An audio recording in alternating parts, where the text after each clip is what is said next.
Hello बच्चों, आपका स्वागत है आपके अपने यूट्यूब चैनल गुरुकुल एकेडमी पर। बच्चों, आज के वीडियो में हम प्रश्नावली 9.1 के प्रश्न नंबर 2 को सॉल्व करने वाले हैं। अगर प्रश्न नंबर 1 को नहीं देखे हैं तो जस्ट इसके पहले वीडियो डाले हैं, आप उसे देख सकते हैं जाकर।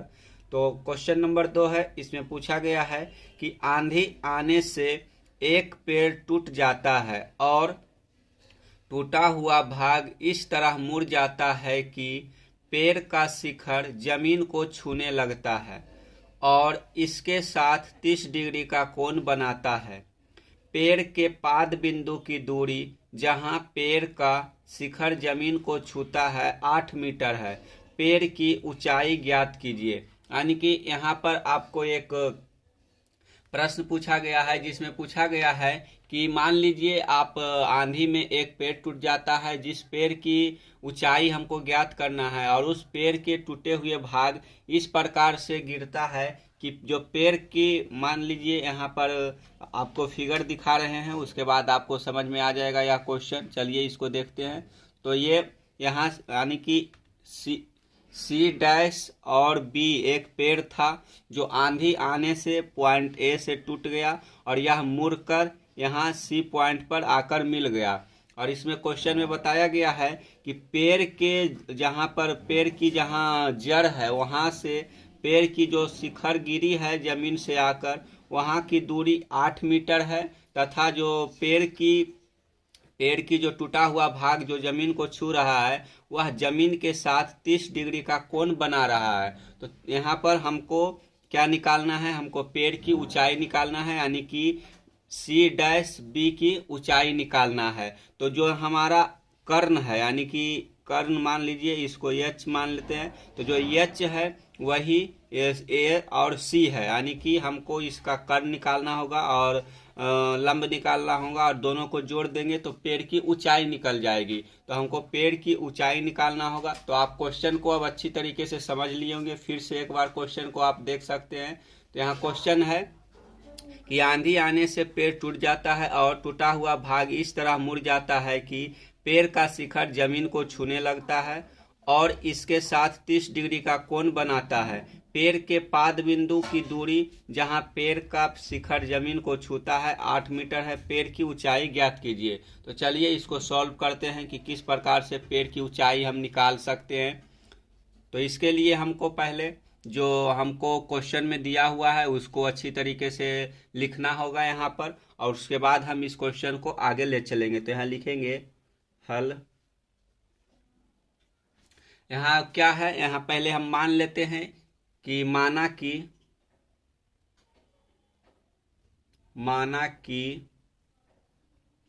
पेड़ की ऊंचाई, माना कि पेड़ की ऊंचाई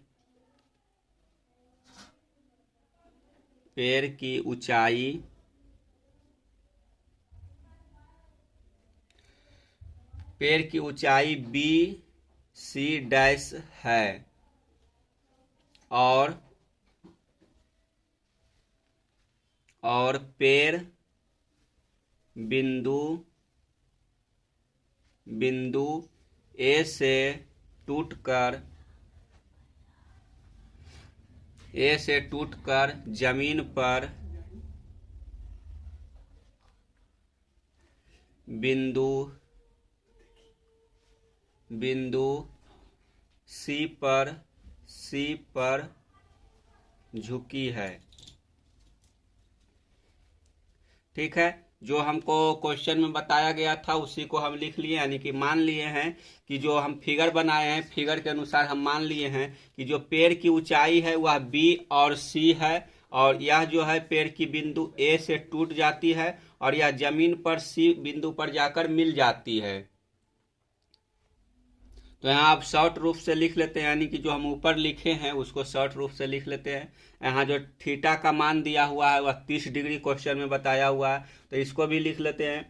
थीटा बराबर 30 डिग्री, तथा क्या दिया हुआ है, तथा पेड़ की जो शाखा जहाँ आकर गिरी है और जहाँ पेड़ का जड़ है वहाँ की दूरी 8 मीटर बताया गया है। तो हम लिखते हैं बी सी बराबर 8 मीटर है। तो अब हम ये जो समकोण त्रिभुज ए बी सी बना है इसको हम इसके अनुसार चलेंगे और इसको सोल्व करेंगे तो पेड़ की ऊंचाई निकल जाएगी। तो चलिए यहाँ लिखते हैं समकोण त्रिभुज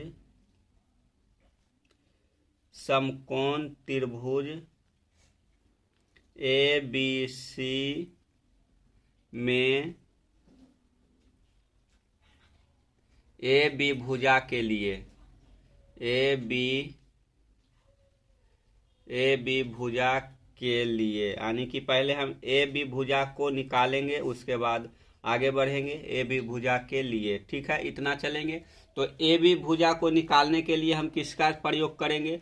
तो हमको tan का प्रयोग करना पड़ेगा, क्योंकि हमको बेस दिया हुआ है और हमको निकालना है लंब, यानी कि जो त्रिभुज का लंब है उसको निकालना है।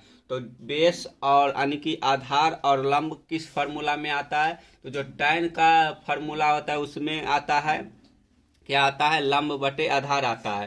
तो यहाँ tan के फार्मूला का प्रयोग करेंगे। तो चलिए इसको देखते हैं।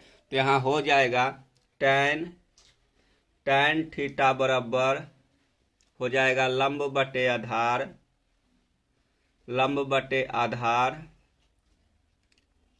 और हमारे पास लंब क्या है? लंब है ए बी, तो यहाँ ए बी लिखेंगे और नीचे बी सी लिखेंगे आधार के जगह पर। अब यहाँ जो थीटा का मान है वह थीटा का मान 30 डिग्री है, तो थीटा के जगह पर 30 डिग्री लिख लेंगे। तो यहाँ लिखेंगे tan 30 डिग्री बराबर ए बी के जगह पर क्या है? ए बी के जगह पर ए बी लिख लेंगे, यहाँ पर कुछ नहीं दिया हुआ है तो ए बी हो जाएगा, और बी सी की जगह पर 8 है तो यहाँ 8 लिखेंगे।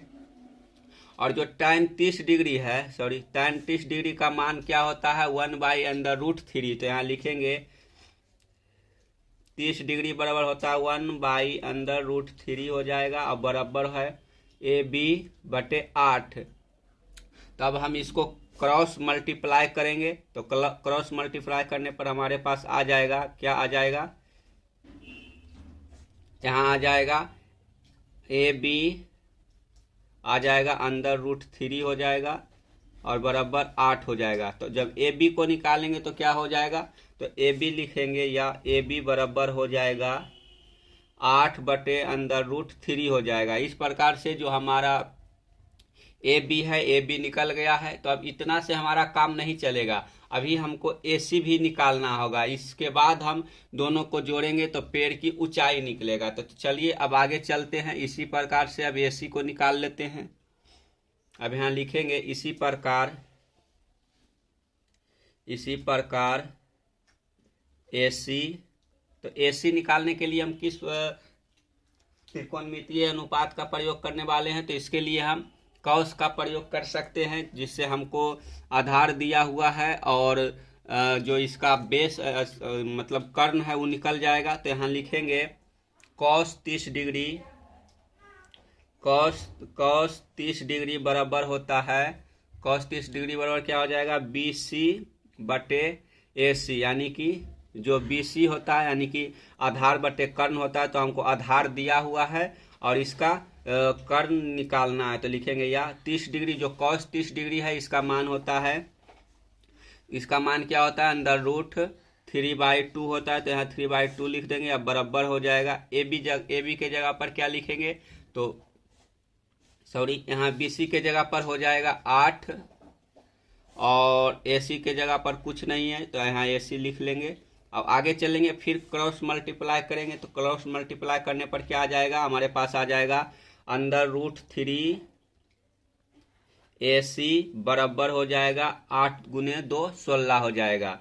तो यहाँ ए बी के जगह ए सी के जगह पर क्या आ गया? ए सी के जगह पर आ गया 16/√3, इतना निकल गया। अब इतना निकल गया तो इसको अब हम पेड़ की ऊंचाई निकालने के लिए क्या करेंगे? तो पेड़ की ऊंचाई निकालने के लिए इसको आपस में हमको जोड़ना पड़ेगा। तो जोड़ देंगे, तो जोड़ने के बाद हमारे पास क्या आ जाएगा?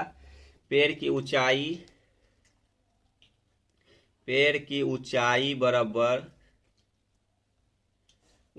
बराबर हो जाएगा ए बी जोड़ ए सी बराबर हो जाएगा। इसको लंबा प्रोसेस होगा। तो चलिए थोड़ा सा पेज यहाँ नहीं है, आगे चलते हैं। तो बच्चों यहाँ हमको पेड़ की ऊंचाई निकालना है। तो पेड़ की ऊंचाई क्या है? तो यहाँ बी ए और सी ये हो गया पेड़ की ऊंचाई, यानी कि बी डैश सी ये हो गया पेड़ की ऊंचाई। तो हमको ए बी को और ए सी को जब जोड़ देंगे तो ये पेड़ की ऊंचाई निकल गया जाएगा। तो हमारे पास जो ए बी है ये भी ज्ञात हो गया, ए बी हो गया यहाँ 8/√3 जो है 8/√3 यहाँ आप देख सकते हैं। ये जो ए बी निकल गया है 8/√3 और जो ए सी है वो भी निकल गया 16√3। अब इसको आपस में जोड़ देंगे तो जोड़ने के बाद हमारे पास क्या आ जाएगा, जब जोड़ देंगे तो हमारे पास पेड़ की ऊंचाई निकल जाएगा। तो चलिए इसी को हम जोड़ते हैं। तो यहाँ लिखते हैं आगे, यहाँ आगे क्या लिखेंगे, तो यहाँ लिख सकते हैं पेड़ की ऊंचाई पेड़ की ऊंचाई बराबर हो जाएगा, ऊंचाई बराबर ए बी जोड़ ए सी।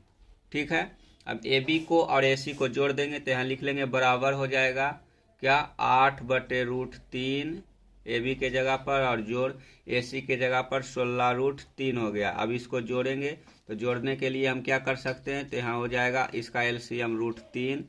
ठीक है, अब √3 हो गया तो ऊपर हो जाएगा 8 जोड़ 16। ठीक, और नीचे लिख सकते हैं तो नीचे हो जाएगा 8 16 24 हो जाएगा और नीचे हो गया √3। तो इन नीचे से √3 को हटाने के लिए हम क्या करेंगे, तो हर का परिमेयकरण करेंगे। तो यहाँ लिखेंगे हर का परिमेयकरण